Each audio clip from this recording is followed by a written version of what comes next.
Harare, Former Citizens Coalition for Change, CCC, Leader Nelson.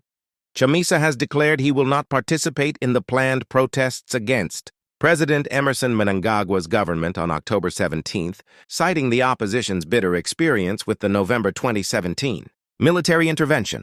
Chamisa argues that their involvement in the events that led to the ousting of former President Robert Mugabe served as a crucial lesson, teaching them not to become entangled in ZANU-PF's internal power struggles. Chamisa's decision comes in response to a call from ousted ZANU-PF Central Committee member Blessed Runesu Geza for a 1 million-man march on Friday.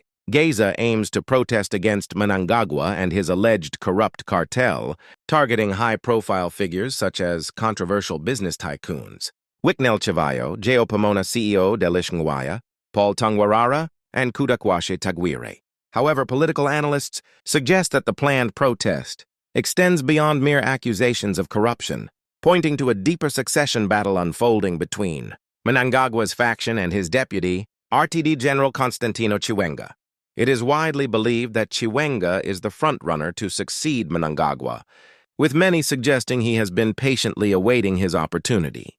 However, reports indicate that Mnangagwa loyalists are obstructing his path, with some calling for the incumbent to extend his term of office beyond the constitutional limit of 2 terms. Chamisa's stance echoes the experience of the opposition, previously known as the Movement for Democratic Change, MDC, which participated in the protests that led to Robert Mugabe's removal from power. The MDC had anticipated a role in a new government, a hope that proved short-lived. They felt betrayed and used, having been abandoned by ZANU-PF and Mnangagwa shortly after Mugabe's departure, responding directly to calls for him and his supporters to join. Friday's protests in Harare, Chamisa took to social media platform X, stating, "2017 taught us a big lesson." Chamisa maintains that the root cause of Zimbabwe's problems lies in disputed elections, arguing that until this issue is addressed, the country will remain trapped in its socio-economic and political challenges. Ignoring the 2023 stolen election is ignoring the root of our crisis. Anything that does not address the 2023 stolen election is a fraud and a waste of time. Corruption, capture, suffering. They're symptoms of a disputed mandate and a contested government. Let's treat the cause, not the symptoms, Chamisa wrote on his X account Monday. Despite his resignation from the CCC in January 2024, which left the opposition in further disarray, Chamisa still commands a considerable following among opposition supporters. His decision not to participate in the planned protests highlights the deep divisions and mistrust within Zimbabwe's political landscape. The call for protests by Geza and the accusations against Mnangagwa's alleged corrupt cartel further expose the internal tensions within ZANU-PF. The targeting of figures like Chivayo, Ngwaya, Tungwarara, and Tagwire suggests a power struggle between factions vying for control of the country's resources and political influence.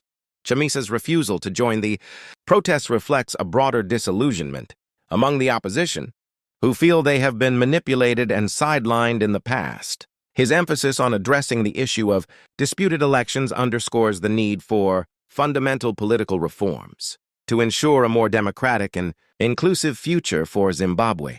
Zimbabweans are eligible to apply for the 2026 Green Card Lottery. Manifest your new American Life with a Simple Form Green Card Lottery Experts by Taboola. Sponsored links. The planned protests and the reactions to them highlight the complex and volatile political situation in Zimbabwe, with various actors vying for power and influence. The outcome of these events remains uncertain, but they underscore the urgent need for dialogue and reconciliation to address the country's deep-seated challenges. Chamisa's call to treat the cause, not the symptoms, resonates with many Zimbabweans who believe that addressing the root issues of disputed elections and lack of political accountability is essential for achieving lasting stability and prosperity. His decision not to participate in the protests may be seen as a pragmatic approach, focusing on long-term solutions rather than short-term gains. As Zimbabwe continues to grapple with economic and political challenges, the actions and decisions of key political figures like Chamisa and Mnangagwa will play a crucial role in shaping the country's future. The need for genuine dialogue, inclusive governance, and a commitment to democratic principles remains paramount for building a more just and prosperous society. Thank you for watching.